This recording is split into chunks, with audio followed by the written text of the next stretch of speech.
Lord, the light of your love is shining in the midst of the darkness shining. Jesus, light of the world, shine upon us. Set us free by the truth you now bring us. Shine on me. Shine on me. Shine, Jesus, shine. Fill this land with the Father's glory. Blaze, Spirit, blaze. Set our hearts on fire. Flow, river, flow.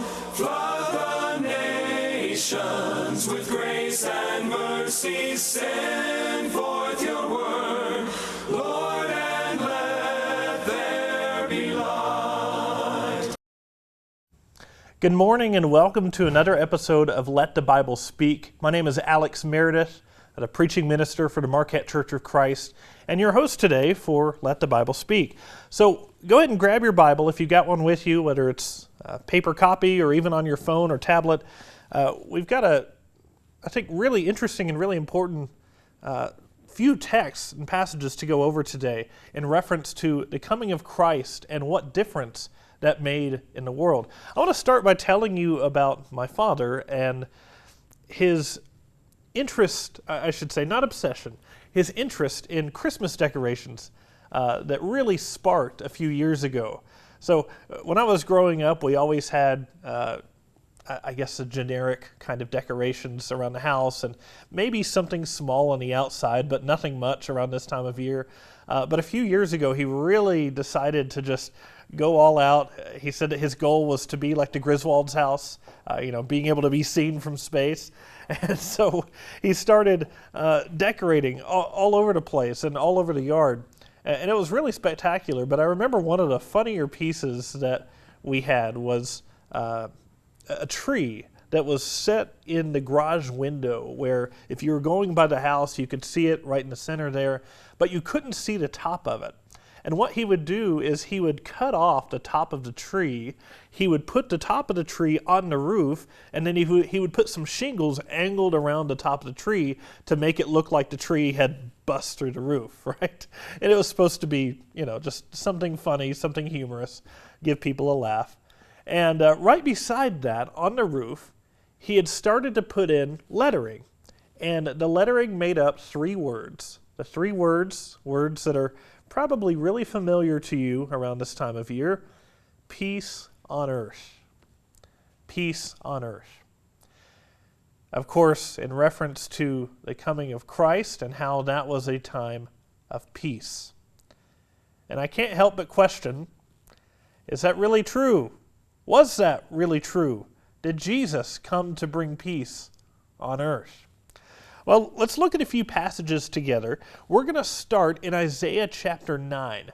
Isaiah chapter 9, we have some verses here that refer to the Messiah, the coming of the one who will take away the sins of the world. That's elaborated on more in chapter 53 of Isaiah.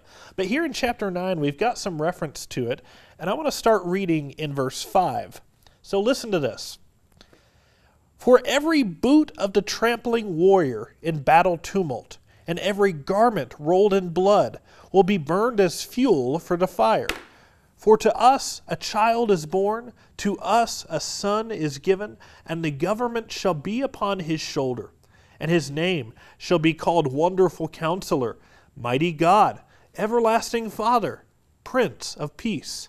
Of the increase of his government and of peace there will be no end, on the throne of David and over his kingdom, to establish it and to uphold it with justice and with righteousness. From this time forth and forevermore, the zeal of the Lord of hosts will do this. So you have this image of war being done with, right? All of the weapons, everything that the soldiers needed for that battle and for times of battle, no longer. It's gone. It's done away with. And Israel is looking towards this time of a brighter future that comes as a result of the Messiah, of the Christ. So, a time of peace, right? Now let's go to Zechariah chapter 9. Zechariah can be a little bit hard to find. It's nestled in there with a lot of the minor prophets towards the end of the Old Testament. Amos, Hosea, and then you have Zechariah a few pages later. So Zechariah chapter 9, I want to read from verse 9, and we'll read verses 9 and 10. Listen to this regarding the coming of the Messiah. Rejoice greatly, O daughter of Zion. Shout aloud, O daughter of Jerusalem. Behold, your king is coming to you. Righteous and having salvation is he. Humble and mounted on a donkey. Does that sound familiar? On a colt, the foal of a donkey. I will cut off the chariot from Ephraim, and a war horse from Jerusalem. And the battle bow shall be cut off, and he shall speak peace to the nations. His rule shall be from sea to sea, and from the river to the ends of the earth. Right, so you have this person who's going to come. It says riding on a donkey, a king entering into Israel, which of course is very reminiscent of what we see Jesus actually doing in Luke chapter 19 as he enters the city of Jerusalem, mounted on a donkey, and the people are welcoming him into the city like a king. And this coming of the king, the Messiah, will be accompanied by him speaking peace to the nations, an everlasting rule, right? All indications point to peace. Then go to Luke, the Gospel of Luke, chapter 2. Chapter 2, and in verse 14 is really what I want to focus on to start out here. This is the angelic host talking about the coming of Jesus. Glory to God in the highest, and on earth peace among those with whom he is pleased. Right, so all indications point towards the fact that the coming of the Messiah is going to be associated with peace. Peace on earth and mercy mild, right? That's what the coming of the Messiah is all about. It's all about peace. And so it must have been really surprising when Luke went to great lengths to challenge this. And of course, when I say Luke, I mean really throughout the gospel of Jesus and the events that transpired in Jesus' life, in his ministry, we see this idea of peace challenged a little bit.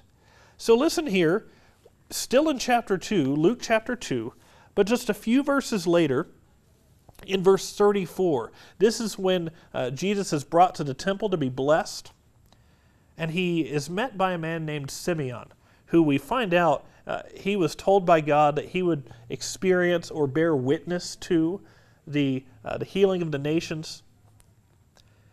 And now he finally sees the coming of the Messiah. And this is what he says in verse 34. Behold, this child is appointed for the fall and rising of many in Israel, and for a sign that is opposed. And a sword will pierce through your own soul also.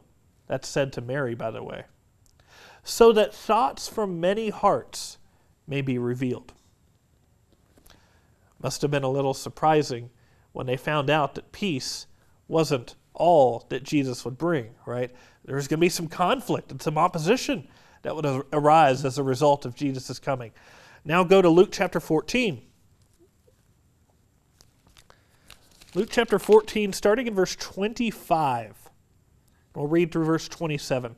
Now great crowds accompanied him, and he turned and said to them, If anyone comes to me and does not hate his own father and mother and wife and children and brothers and sisters, yes, and even his own life, he cannot be my disciple. Whoever does not bear his own cross and come after me cannot be my disciple. So now we start to see familial divisions cropping up as a part of the result and consequence of Jesus' arrival. Now, chapter 12. This is the main passage I want to focus in on for today. Luke chapter 12, starting in verse 51, and we'll read through verse 53. So listen to this. Do you think that I have come to give peace on earth? No. Sorry, I lost my place. Let me start over. This is Luke 12, starting in verse 51, and this is Jesus speaking. Do you think that I have come to give peace on earth? No, I tell you, but rather division. For from now on in one house there will be 5 divided, 3 against 2 and 2 against 3. They will be divided, father against son, and son against father, mother against daughter, and daughter against mother, mother-in-law against her daughter-in-law, and daughter-in-law against mother-in-law. So division, right? Which is it? Because we've read these passages about how the coming of the Messiah, the coming of the Christ, who we find out, of course, is Jesus, that is going to be associated with peace, but it's also going to be a time of division. Division is also part of the gospel formula. Now, I know that sounds strange because a lot of things have accompanied Jesus' arrival, right? We've had hope. We've had surprising inclusion of people who we never thought would be included. Forgiveness has been a part of the gospel formula. And now we see that division is a part of it as well. Division that is so strong, by the way, that it will rend and tear families apart, right? That's what we see in verses 52 and 53. The house is going to be divided. It describes all the different relationships, these people who are going to be pitted against each other. So is it peace or division? I think it's both. Now, how do we have both of these present simultaneously? Well, hear me out. I think what it's talking about here is a present conflict and a future peace. Present conflict and future peace. Look really carefully at verse 51. Do you think that I have come to give peace on earth? It says peace on earth. Do you think that I've come to give peace on earth? No. I'm bringing division to earth. Now, this stands in really stark contrast to chapter 19.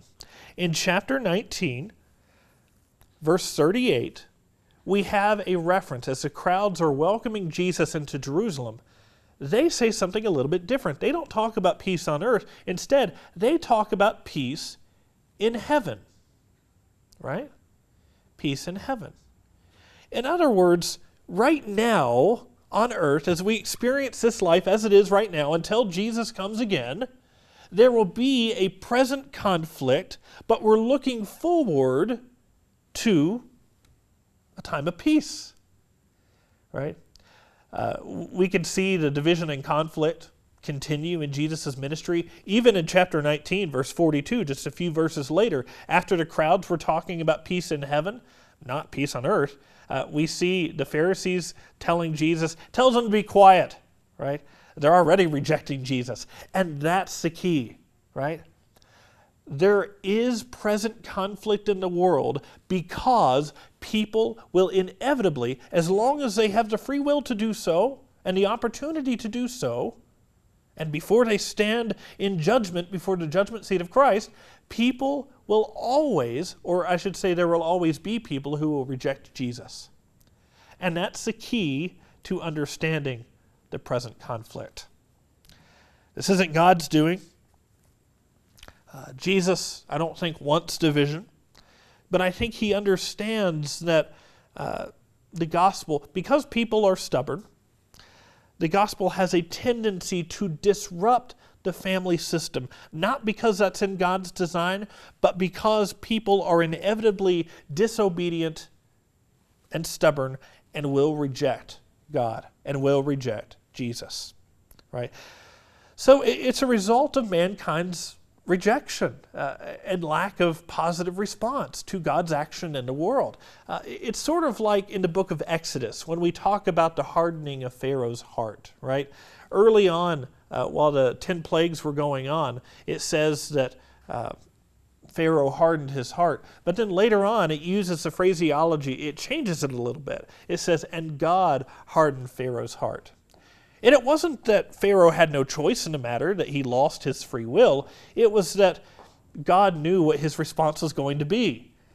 Pharaoh had grown so stubborn and he had sacrificed so much already for advancing his point of view that God knew that when he told him once again, let my people go, he knew the answer. It wasn't because God gave him no choice. It was because Pharaoh gave himself no choice. And he had chosen from the beginning that he was going to reject God. So it is with division today. It's not God's design. It's a result of our stubbornness, of human frailty, you might say. Now, you've probably experienced some degree of division in your life, maybe even particularly as a result of your faith. I know I have to some extent. Now, why does this happen? Why does faith-related division happen in our world? Well, for one thing, we know that conversion causes friction, right?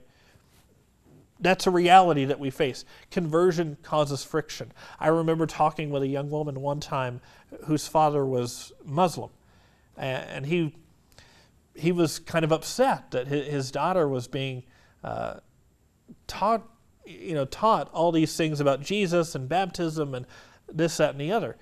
And he was kind of upset. And in that particular situation, things ended up working out. We were actually able to have a conversation with the father about Christianity, right?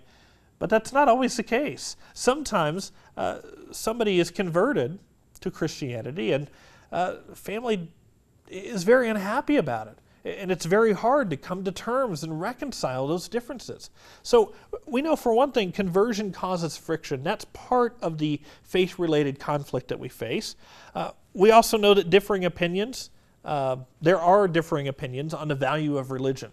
Both people may see themselves as Christian or anything else really, but one person may take it very seriously and be very devout, while the other approaches it in a much more casual, lackadaisical manner, right? And this can cause a lot of differences as well. And related to that, differing beliefs lead to differing opinions on a whole number of issues, ranging from morality to how you deal with money to parenting, right? And so if you have two people in a family, especially a husband and a wife in a family, who disagree and aren't on the same page when it comes to faith, you're going to have a lot of disparity there and a lot of conflict there arising in all sorts of areas of life as a result of the fact that you're not on the same page with faith. So, long story short, if you don't, faith can cause a lot of issues. Faith can cause a lot of conflict. And really it comes down to the fact that not everybody is going to be willing to follow Jesus. Differences in faith have always caused familial conflict. I look at Scripture and look at all the different examples in there. I think about Cain and Abel, probably one of the earliest examples of faith-related conflict. I think about Lot and his wife and their different responses to God's commands. I think about Jacob and Esau and the way that Esau approached his birthright versus the way that Jacob treated it and how it was handed down through him.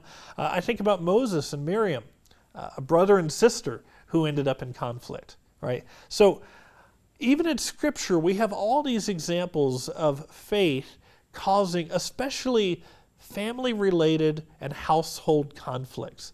But really, if you think about it, I think you can make the argument that faith-related divisions are at the center and at the core of all conflict, even on a world scale. I'm reminded, for instance, of the formation of the Church of England, right? Henry VIII wanted to divorce Catherine of Aragon, and he requested permission from the Catholic Pope at the time. The Pope denied his request, and so Henry VIII said, well, I'm just going to form my own church. And so he formed the Church of England, and then you have almost political-related or political-looking conflict that stemmed from that issue, right? So much of the conflict that we face today has to do with a basic difference in worldview, how we see the world. Do we see the world as a world that God created, a world in which we are called to be kind and generous to each other and live modeling the life of Christ? Or do we see it as something different? Because if we don't meet on that same page, there's going to be conflict. Now, this may seem kind of daunting because when we talk about conflict, and faith-related conflict, we can go on and on talking about all the different issues that are caused. But two things. I want to focus on solutions. I don't want to just complain about the problem. I want to focus on solutions. I also want to look at what we can control, right? There's only so much in our control. We can't change what Henry VIII chose to do. We might not be able to choose what our political leaders do, but there are certain things that are in our control, namely, and most importantly, our families. Right? So I want to focus on family because I really believe that the key to addressing the division problem is to address the family problem. I'm not just talking about keeping families together. I do believe that that's also a critical piece of the puzzle and something that we as a society and culture ought to do a lot better with. I'm not just talking about keeping families together. I'm also talking about getting on the same page with regards to faith. The whole family getting on the same page with regards to faith. Do you know who has the greatest influence and responsibility in a family to do this? A father. Fathers do.